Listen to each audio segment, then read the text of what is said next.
چنانچہ باپ سے ورثے میں مجھے بھی کچھ ملا تھا۔ میرا ڈیل ڈول بھی کچھ کم نہیں ہے اور اس افلاس کے باوجود میری رگوں میں جوش مارتا ہوا خون تھا۔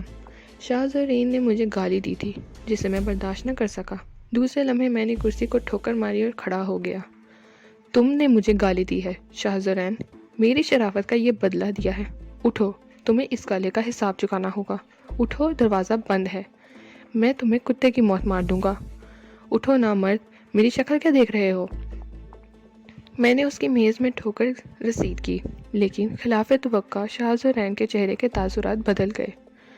اس کی آنکھوں میں نرمی آ گئی، پھر اس نے چاقو میں سے نکالا، اسے بند کر کے نیفے میں رکھ لیا اور مسکراتے ہوئے بولا، بیٹھ نوجوان، بیٹھ جا، تو غلط آدمی نہیں ہو سکتا۔ میں نے تجھے گالی دی ہے تو مجھے گالی دے کر حساب برابر کر لے، مگر تو نواز نہیں ہے۔ ہاں، میں وہ نہیں ہوں جو تم سمجھ رہے ہو، لیکن میرا نام نواز ہی ہے۔ میرا پورا نام راجہ نواز اصغر ہے۔ میں نہیں جانتا، میں پل پر کھڑا تھا کہ تمہارے آدمی نے رات کی تاریکی میں مجھے میرے نام سے پکارا اور یہ سوٹ کیس میرے ہاتھ میں دے کر پرس بھی دے دیا جس میں تمہارا پتہ اور نوٹ تھے۔ مگر تم اتنا شریف کیوں نکلا؟ تمہیں کہیں اور بھی جا سکتا تھا۔ شاہ زرین نے مجھے غور سے دیکھتے ہوئے کہا، کیونکہ میں ایک بیکار انسان ہوں، ملازمت کی تلاش میں ناکام رہا ہوں، زندگی سے بیکار تھا اور خودکشی کرنے گیا تھا۔ میں نے یہی کام غنیمت سمجھا کیونکہ مجھے معاوضے کی اطلاع بھی دی گئی تھی۔ تو دلیر آدمی ہے یار، تیری بات پر یقین کرنے کو دل چاہتا ہے۔ شاہ زرین نے گردن ہلاتے ہوئے کہا، مگر تجھے بہت غلط اطلاعات مل گئی ہیں، تجھ سے ہمیں نقصان پہنچ سکتا ہے۔ میں تمہیں بھروسہ دلانے کے لیے کچھ بھی نہیں کر سکتا، میں نے ہونٹ سکوڑ کر کہا۔ میرے آدمی نے فون پر اطلاع دی تھی کہ مال غلط آدمی کے پاس پہنچ گیا ہے۔ میں پریشان تھا۔ 1 منٹ، اس نے کہا اور پھر اس نے چاقو دوبارہ نکال لیا۔ چاقو سے اس نے سوٹ کیس پر لگی ہوئی سیل توڑی، پھر میز کی دراز سے چابیاں نکال کر تالے کھولے اور پھر سوٹ کیس کھول دیا۔ میں اس کارروائی کو دیکھ رہا تھا۔ سوٹ کیس میں سبز پتے چنے ہوئے تھے جن میں ایک عجیب قسم کی مہک تھی۔ شاہ زرین نے پتے ہٹانے لگا۔ بہت سے پتے ہٹ جانے کے بعد نیچے سے کوکین برآمد ہوئی، کافی مقدار میں تھی۔ پتے شاید اس کی بو چھپانے کے لیے استعمال کیے گئے تھے اور کسی خاص قسم کے تھے۔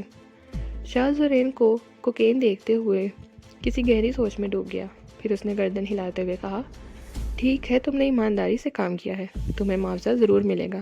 یہاں کب پہنچا تھا؟ کل رات۔ کہاں ٹھہرا ہے؟ اسپین گھر میں۔ تمہارا سامان وہاں ہوگا؟ میرے پاس کوئی سامان نہیں ہے، میں نے جواب دیا۔ تب ٹھیک ہے دوست، تم ہمارے کام کے معلوم ہوتے ہو، پڑھے لکھے ہو؟ ہاں۔ کتنے؟ BA ہوں، میں نے جواب دیا اور شاہ زرین گردن ہلانے لگا۔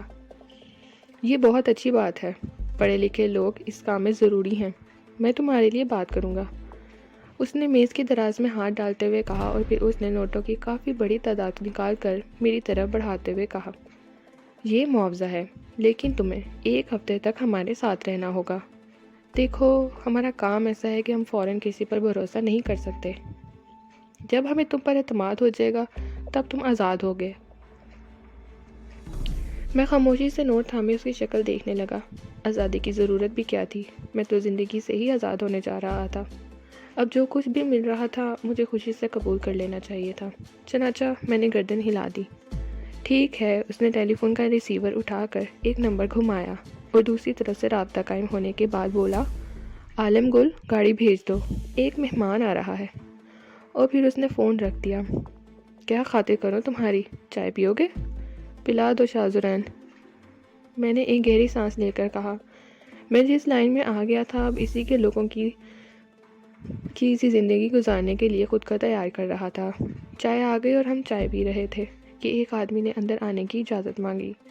شاہ زرین نے اسے اندر بلایا۔ بگڑی ہوئی شکل کا ایک مضبوط آدمی تھا۔ عالم گل، مہمان کو لے جاؤ، اچھا آدمی معلوم ہوتا ہے، تکلیف نہ ہو، لیکن اگر برائی کرے تو گولی ماری جا سکتی ہے۔ عالم گل نے گردن ہلا دی۔ تب شاہ زرین نے میری طرف ہاتھ بڑھاتے ہوئے کہا، اچھا بھائی، جاؤ آرام کرو، ہم بہت جلدی تم سے ملاقات کرے گا۔ اور میں عالم گل کے ساتھ باہر نکل گیا۔ عمارت کے باہر ایک وین کھڑی تھی جو چاروں طرف سے بند تھی۔ عالم گل نے میرے لیے پچھلے حصے کا دروازہ کھول دیا اور پھر اسے باہر سے بند کر کے خود ڈرائیونگ سیٹ پر جا بیٹھا۔ وین سٹارٹ ہو کر آگے بڑھ گئی اور میں جیب میں رکھے نوٹوں کو گننے لگا۔ 2500 تھے۔ بہت کافی رقم تھی۔ کس سلسلے میں حاصل ہوئی تھی؟ اب مجھے اس سے کوئی سروکار نہیں تھا۔ میرے ذہن سے گناہ و ثواب مٹ گیا تھا۔ بس اس دنیا میں جس طرح جیا جائے جی لو، اور اگر ضمیر کی آواز طاقتور ہو تو پھر خودکشی کر لو۔ چنانچہ میں نے خود کو بدل دیا۔ اب مجھے کسی چیز سے کوئی سروکار نہیں تھا۔ میں آرام سے نرم سیٹ پر بیٹھا سفر کر رہا تھا۔ گاڑی تقریباً 1 گھنٹے دوڑتی رہی تھی۔ اس کی رفتار بھی کافی تیز تھی، جس کا مطلب تھا کہ اس نے کافی سفر کیا ہے۔ پھر وہ رک گئی۔ عالم گل نے دروازہ کھولا اور مجھ سے نیچے اترنے کو کہا۔ نیچے اتر کر میں نے چاروں طرف دیکھا۔ وہ سیدھا کھنڈر تھے۔ اندرونی حصہ مضبوط معلوم ہوتا تھا۔ نہ جانے کون سی جگہ تھی۔ عالم گل کے اشارے پر میں اندر کسی سمت چل پڑا اور پھر سیڑھیوں سے گزر کر میں کھنڈر نما عمارت میں داخل ہو گیا۔ سیڑھیوں کے دوسری طرف ایک کشادہ اور بلند و بالا چھت کا ہال تھا اور اس ہال میں بہت سے لوگ موجود تھے۔ میں نے انہیں حیرت سے دیکھا۔ لمبے لمبے سنہرے بال، بکھری ہوئی داڑیاں، پھٹے ہوئے کپڑے، سوکھے مدکوک جسم، چہروں پر ویرانی، عجیب عجیب لباس، کوئی پتلون پہنے، کوئی شلوار کے اوپر خوبصورت کوٹ پہنے، کسی کے جسم پر صرف ٹیکر اور اوپری جسم ورہنا، کوئی پاجامہ پہنے۔ ایک چیز ان سب میں مشترک تھی، وہ یہ کہ وہ سب لمبے لمبے پڑے تھے، بے سود بے حال، ایک عہدے پڑے ہوئے شخص کے قریب میں نے اس کی کمر پر ٹانگیں رکھے ہوئے ایک شخص کو دیکھا، لیکن اس کے سینے پر گداز ابھار دیکھ کر میں چونک پڑا۔ وہ عورت تھی۔ ہاں، گال پچکے ہوئے تھے، آنکھوں کے گرد سیاہ ہلکے تھے، ہونٹ ابھرے ہوئے اور دلکش تھے، بڑی معصوم نظر آ رہی تھی، گویا ان میں عورتیں بھی شامل تھیں۔ میں نے طائرانہ نگاہ حال میں دوڑائی، تب مجھے احساس ہوا کہ مردوں اور عورتوں کی تعداد تقریباً یکساں ہے۔ عالم گل سیدھا جا رہا تھا، اس لیے میرے قدم نہ رکے۔ میں اس کے ساتھ اندر داخل ہو گیا۔ باہر سے ویران نظر آنے والے یہ کھنڈر اندر سے بہت عمدہ اور قابل رہائش تھے۔ مجھے ایک خوبصورت کمرے میں پہنچا دیا گیا، جہاں تعیشات کا تمام سامان موجود تھا۔ عمدہ فرنیچر، اعلیٰ قالین، شاندار مسحری، ڈائننگ ٹیبل، ایک طرف فریج بھی موجود تھا۔ کمرہ بھی ایئر کنڈیشن معلوم ہوتا تھا۔ آرام کرو صاحب، جس چیز کی بھی ضرورت ہو یہ گھنٹی بجاؤ اور نوکر کو بول دو۔ عالم گل نے گھڑی اردو میں مجھ سے کہا اور باہر نکل گیا۔ اس کے جانے کے بعد میں مسہری پر بیٹھ گیا، جوتے اتار دیے اور پھر آرام سے لیٹ گیا۔ میں چاہتا تھا کہ میرے دل سے اس ماحول کی وحشت نکل جائے، میں خود کو یہاں ضم کر لوں۔ اگر یہ لوگ مجھے اپنے ساتھ شریک کر لیں تو اعلیٰ پیمانے پر چرس اسمگلنگ کروں۔ ہاں، اب مجھے کسی چیز کی پرواہ نہیں تھی۔ حالانکہ کچھ عرصہ قبل مجھے اسمگلروں سے سخت نفرت تھی۔ میں اسمگلنگ کے الزام میں گرفتار لوگوں کی تصویریں اخبار میں دیکھ کر نفرت سے ان پر تھوک دیتا تھا۔ یہ لوگ ملک کے ناسور ہیں۔ یہ اپنی زندگی کے لیے لاکھوں زندگیوں سے کھیل رہے ہیں۔ میں سوچتا تھا، لیکن آج مجھے ان بے بس انسانوں پر ترس آ رہا ہے۔ ممکن ہے میری طرح انہوں نے اچھی زندگی گزارنے کی کوشش کی ہو اور نہ کر سکے ہوں۔ میں نے اپنے دل کو ٹٹولا، خوب گہرائی میں ٹٹولا، تب میرے دل سے آواز ابھری، تجھے صرف اپنی زندگی پر حق ہے، اسے لٹا دے یا سڑکوں پر ڈال، بھیک مانگ اور بھیک بھی نہ ملے تو پھر موت کی نیند سو جا۔ منشیات کی اسمگلنگ کر کے لاکھوں زندگیوں سے کھیلنے کا حق تجھے کس نے دیا ہے؟ ایک اپنی زندگی کے لیے اتنی زندگیاں برباد کر کے تو بھیانک جرم کرے گا۔ اتنا خود پرست نہ بن، اتنا ظالم نہ بن۔ یہ تیرا ملک ہے، تیری سرزمین ہے، اس کی سوندھی سوندھی خوشبو تیرے خمیر میں رچی ہوئی ہے۔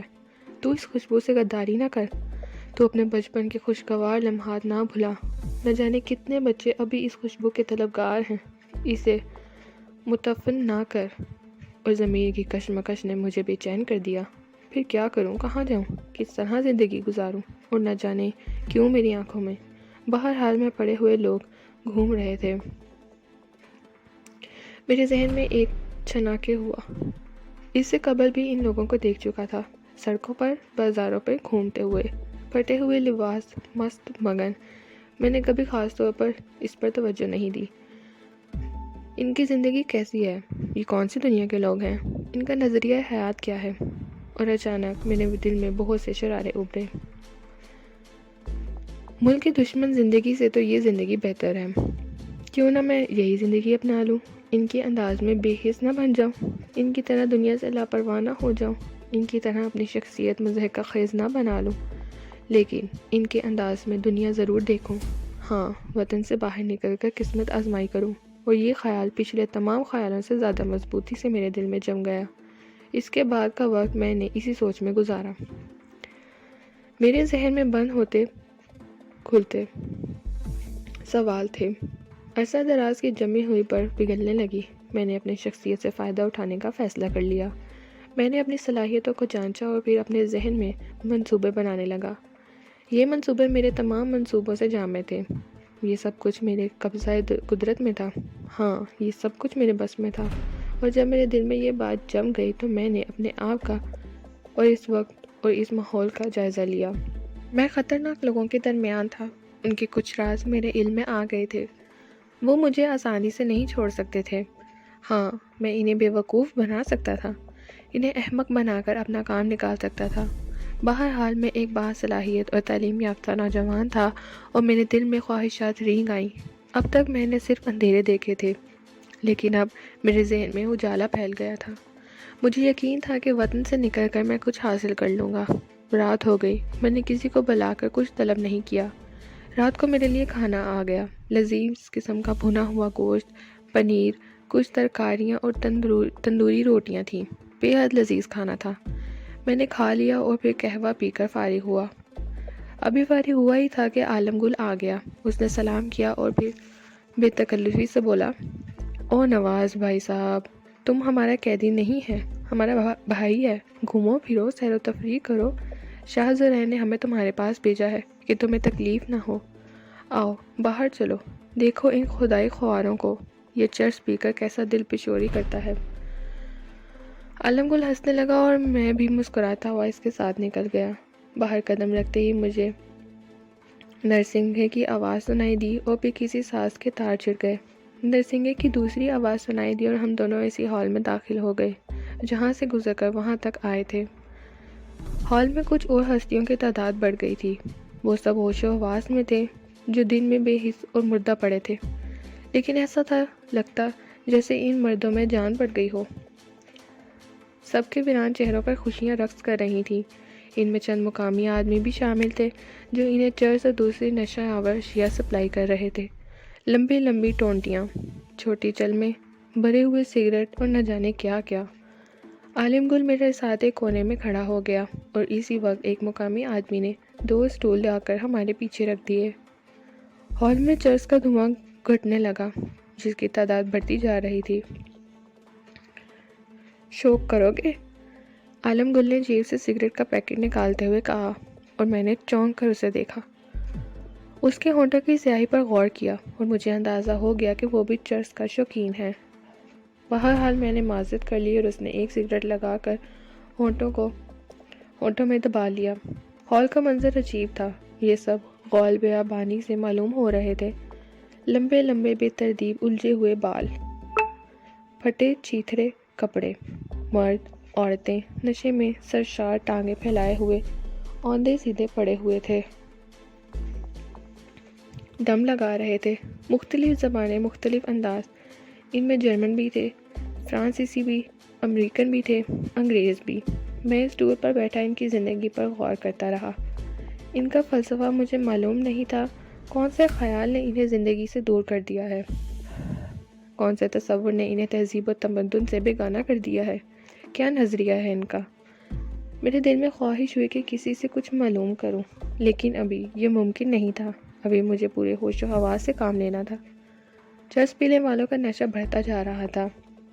اب کچھ سوکھے سوڑے نوجوان اٹھ کر کھڑے ہوئے تھے اور دونوں ہاتھ پھیلائے چٹکیاں بجاتے ہوئے لرزتے قدموں سے تھرک رہے تھے۔ پھر ایک کونے سے کسی نے فرینچ زبان میں کہا اور بہت سے لڑکے اور لڑکیاں کھڑے ہو گئے۔ پھر انہیں الفاظ کا انگلش میں ترجمہ کیا گیا جو میری سمجھ میں آ گیا۔ محبت کرنے والوں، یہ دنیا کیف ہے، نغمہ بلبل چھیڑ دو، ہستیاں سمیٹ لو، بیگانگیاں اپنا لو، اٹھو، امن کے نام پر، محبت کے نام پر، گاؤ، رقص کرو، دھوئیں کی زندگی جاگ اٹھی، فضا حسین ہے، غرق ہو جاؤ، محبت کرنے والوں اور محبت کے پجاری اٹھ کھڑے ہوئے۔ لڑکیوں کے لمبے بال لہرانے لگے، عجیب عجیب پول بننے لگے۔ رک جاؤ، ایک بھاری آواز گونجی۔ زمین جرمن تھی، قد لمبا، جسم سوکھا، نہ جانے کہاں سے کسی لکھنوی ہانکے کا انگر کھا مل گیا تھا جو زیب تن تھا۔ لمبے لمبے بال، پچکے گال، چمکدار آنکھیں، بھنجے بھنجے سرخ ہونٹ، چہرے پر عجیب سا جلال۔ محبت کے نام پر اس نے انگرکھا اتار کر زمین پر ڈال دیا اور اب اس کے جسم پر صرف ایک نیکر تھا، نیلے رنگ کا ٹیکر جس کی پشت پر سرخ پیوند لگا ہوا تھا۔ دیکھو، میں نے عشق پر سب کچھ قربان کر دیا، دیکھو میرے پاس کچھ نہیں ہے، اس نے کہا اور اس کی آنکھوں سے آنسو بہنے لگے۔ محبت خدا ہے، اس نے رندی ہوئی آواز میں کہا۔ محبت حسن ہے، محبت زندگی، محبت زندگی، زندگی زندگی۔ اس نے اپنے بالوں کو ایک زوردار جھٹکا دیا۔ محبت زندگی، پورے حال میں نعرے لگے اور اس کے بعد ایک ہنگامی منظر شروع ہو گیا۔ ان سب نے اپنے اوپری لباس اتار دیے اور اپنے لباس اتار کر دنیاوی بوجھ سے آزاد ہو رہے تھے۔ ان میں نوخیز لڑکیاں بھی تھیں، نوجوان لڑکے بھی۔ لڑکیوں کے شفاف سینے عریاں تھے، نسوانی جسم لیکن نسوانیت سے آزاد، ایک بیکار شے کی مانند۔ کوئی راغب نہ تھا، کوئی متوجہ نہیں تھا، لیکن میرے جسم میں چونٹیاں رینگ رہی تھیں۔ میں یہ سب کچھ نہیں دیکھ سکتا تھا اور نہ ہی میں نے دیکھا تھا۔ میری زندگی ابھی تک نسوانیت کے قریب سے نہیں گزری تھی۔ اوئے خدا خارو، اوئے خدا خوادو، عالم گل نے منہ سے نکلا۔ اس کی آنکھیں انگاروں کی مانند دہک رہی تھیں۔ دفتن جرمن مبلغ زمین پر لیٹ گیا، اس کے جسم میں ریشہ پیدا ہو گیا تھا اور پھر ایک امریکی نے بھونڈی آواز میں گانا شروع کیا۔ وائلن، ٹین کا ڈبہ، چٹکیاں اور کچھ باجے منہ سے بجانے لگے۔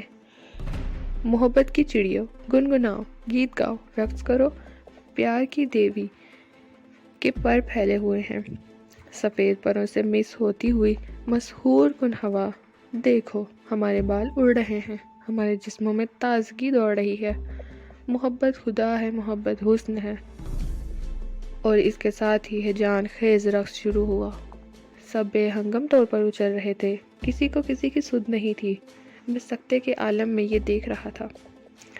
یہ سب میرے لیے انوکھا تھا، اجنبی تھا۔ رقص کرنے والے قہقہے لگا رہے تھے۔ دفتن دو لڑکیاں اچھلتی کودتی ہمارے سامنے آ گئیں۔ ان کی پشت ہماری طرح تھی، پتلی سی ڈول کمرے، ایک ٹیکر پہنے ہوئے تھی، دوسری پتلون کا ایک پائنچہ ران تک پھٹا ہوا تھا، خوبصورت تراش کے کولے، نسوانیت سے بھرپور سے ڈول اور ستواں پنڈلیاں۔ پھر ان کے رخ بدل گئے اور اب ان کے عریاں سینے ہمارے سامنے آ گئے، چھوٹے چھوٹے نوخیز ابار جو قابل احترام بھی ہیں، کشش انگیز بھی۔ ان کی عمریں زیادہ نہ تھیں، ان کی نگاہیں ہماری طرف نہیں تھیں، نہ ہی ان کے جسم اور ان کے چہرے پر جنسی جذبات تھے۔ میرا جسم سن ہو کر رہ گیا، عالم گل کی آنکھوں میں خون اتر آیا۔ پھر اچانک عالمگیر اٹھا، اس نے آگے بڑھ کر ایک لڑکی کو دبوچ لیا، اپنے قوی ہیکل بازوؤں میں دبایا۔ لڑکی اب بھی تھرک رہی تھی، دوسری لڑکی اپنے ساتھی کے حشر سے بالکل لاپرواہ تھی۔ میں عالم گل کی اس حرکت سے چونک پڑا۔ میرا خیال تھا رقص رک جائے گا، یہ سب عالم گل پر ٹوٹ پڑیں گے، لیکن رقص جاری رہا۔ کسی نے عالم گل کی طرف توجہ بھی نہیں دی اور عالم گل لڑکی کو بازوؤں میں دبوچے ہوئے نہ جانے کہاں چلا گیا۔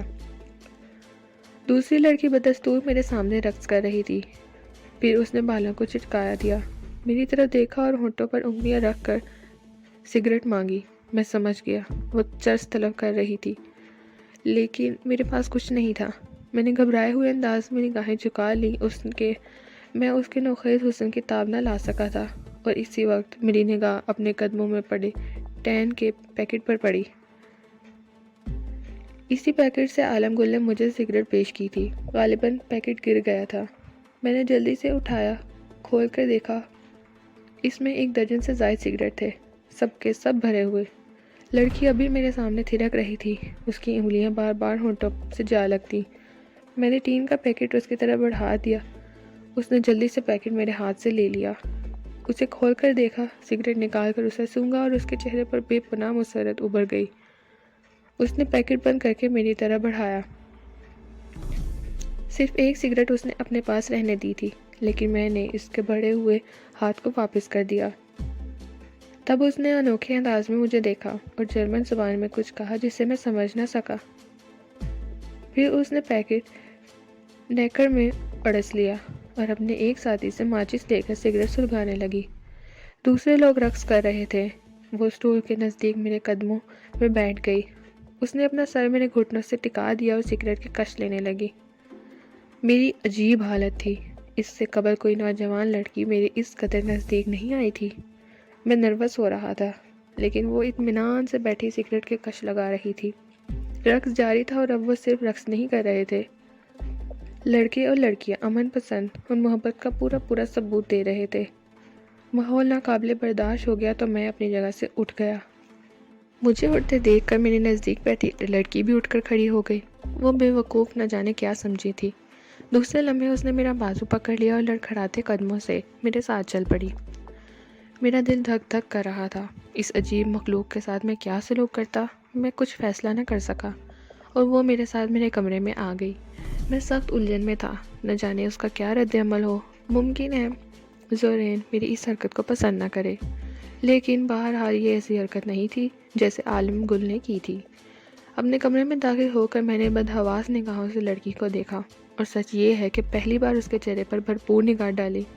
ستوان ناک، خوبصورت بڑی بڑی آنکھیں، گلاب کی پتیوں جیسے نازک ہونٹ، چہرے پر پلاہٹ، بال اخروٹ کی رنگت کے۔ اس کے بازو پر فیروزی رنگ کے نشانات گدے ہوئے تھے۔ مجموعی حیثیت سے کافی خوبصورت تھی۔ اس کی آنکھوں میں نیلاہٹ کے ساتھ سرخی عجیب لگ رہی تھی۔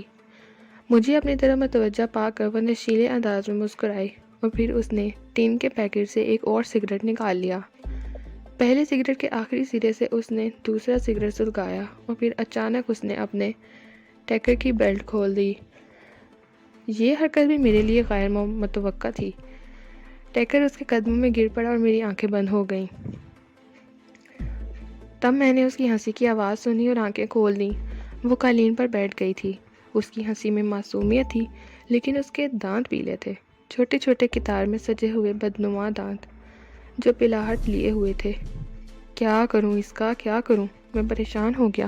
انسان تھا، نوجوان تھا، پیٹ بھرا ہوا تھا، تنہائی تھی اور مسکراہٹ تھی، بالکل جنگلی بینائی تھی۔ اس کی خود سپردگی کے انداز میں سمجھ رہا تھا۔ میں نے اپنا ایک ہاتھ آگے بڑھایا اور اس نے میری انگلیاں چوم لیں، پھر میرے ہاتھ کو اپنے گال پر رگڑنے لگی۔ تب میں نے اس کے ہاتھ کو پکڑا اور وہ اس کا سہارا لے کر اٹھ گئی۔ اب وہ میرے مقابل کھڑی تھی اور میری آنکھوں میں دیکھ رہی تھی، جیسے میری نگاہوں کا مفہوم سمجھ رہی ہو۔ لیکن اس وقت میں خود اپنی کیفیت سمجھنے سے قاصر تھا۔ میں نے اسے آگے بڑھایا اور وہ میرے سینے سے چپک گئی۔ اس نے اپنے ہونٹ میرے ہونٹوں کے مقابل کر دیے، گو اس کے ہونٹوں سے چرس کی سڈانٹ آ رہی تھی، لیکن اس وقت نہ جانے کیوں میری طبیعت نے مالش نہ کی۔ میں نے اپنا چہرہ آگے بڑھایا اور اس نے بھی تکلفی سے میری گردن میں باں نہیں ڈالی۔ اس کے ہونٹ رس بڑے تھے، ابھی ان کا رس خشک نہیں ہوا تھا۔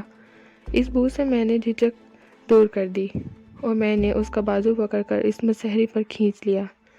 سگریٹ اس کے ہاتھ سے چھوٹ کر نیچے قالین پر گر پڑا، لیکن مجھے ہوش نہ رہا۔ وہ بھی پرجوش تھی، نشے نے اسے بھی دیوانہ کر دیا تھا۔ پھر اس کا اور میرا دونوں کا نشہ اتر گیا۔ میں زندگی کی ایک انوکھی حقیقت سے آشنا ہوا تھا۔ وہ ابھی میرے آغوش میں سر چھپائے پڑی تھی۔ اس کی گہری گہری سانسوں کی آوازیں کمرے میں گونج رہی تھیں، لیکن وہ بھی میری طرح جاگ رہی تھی۔ کیا نام ہے تمہارا؟ میں نے اسے انگلش میں پوچھا۔ وہ آنکھیں کھول کر مجھے دیکھنے لگی۔ اس کے چہرے پر پرکشش کے انداز اور آثار نظر آئے اور پھر اس نے جرمن زبان میں کچھ کہا، لیکن یہ زبان کچھ میرے پلے نہیں پڑی۔ وہ مسکرا اٹھی اور اس کے ہونٹوں سے چرس کا بھبکا اٹھا۔ لیکن جناب، وہ میری زندگی کی پہلی عورت تھی۔ اس وقت مجھے کچھ برا نہیں معلوم ہو رہا تھا۔ سب کچھ پسند تھا، سب کچھ گوارا تھا۔ دور سے ڈبہ پیٹنے کی آواز سنائی دے رہی تھی، اس کے ساتھ ہی مکھیوں کی سی بنبناہٹ۔ غالباً وہ کچھ گا رہے تھے۔ وہ میری گود میں کسمس آئی اور پھر مسحری سے اٹھ گئی۔ اسے اپنا اجلا سگریٹ یاد آ گیا۔ اس نے مسحری کے چاروں طرف نگاہیں دوڑائیں۔ سگریٹ پڑا ہوا تھا لیکن بجھ گیا تھا۔ اس نے جھک کر اسے اٹھایا۔ قالین پر ایک گول سیاہ نشان موجود تھا۔ اس نے سگریٹ ہونٹوں میں دبایا، مجھ سے ماچس مانگی لیکن ماچس میرے پاس موجود نہیں تھی۔ میں نے دونوں انگوٹھے ہلا کر ماچس نہ ہونے کے بارے میں بتایا۔ تب وہ اطمینان سے دروازے کی طرف بڑھ گئی۔ اس نے اپنے زیریں لباس کی طرف توجہ بھی نہ دی، لیکن میں ہوش و حواس میں تھا۔ میں نے دروازے سے نکلنے سے پہلے ہی اسے پکڑ لیا، واپس لایا اور اس کا ٹیکر اٹھا کر اسے دیا۔ اس نے ٹیکر پہن لیا، صرف اس وجہ سے کہ میں اسے وہ ٹین کی ڈبیا دی تھی جس میں ابھی 10 بھرے ہوئے سگریٹ موجود تھے، اور پھر وہ باہر نکل گئی۔ میں کمرے کے درمیان کھڑا رہا۔ کیا ہو گیا تھا؟ کیا کر بیٹھا تھا میں؟ احساس گناہ میرے دل میں ابھرا، لیکن پھر ماضی کی تلخ یادیں میرے ذہن پر چھا گئیں۔ سب ٹھیک ہے، یہی زندگی ہے۔ شرافت و اخلاق کی زندگی سے میرا کیا واسطہ؟ حالات نے میرے لیے جس راہ کا تعین کیا ہے، مجھے اسی راہ پر بے جھجک بڑھنا ہے اور بڑھنا چاہیے۔ پارٹ نمبر 2 یہاں اختتام پذیر ہوتا ہے۔ ناول نروان کی تلاش کا بقیہ حصہ پارٹ 3 پہ سماعت فرمائیے۔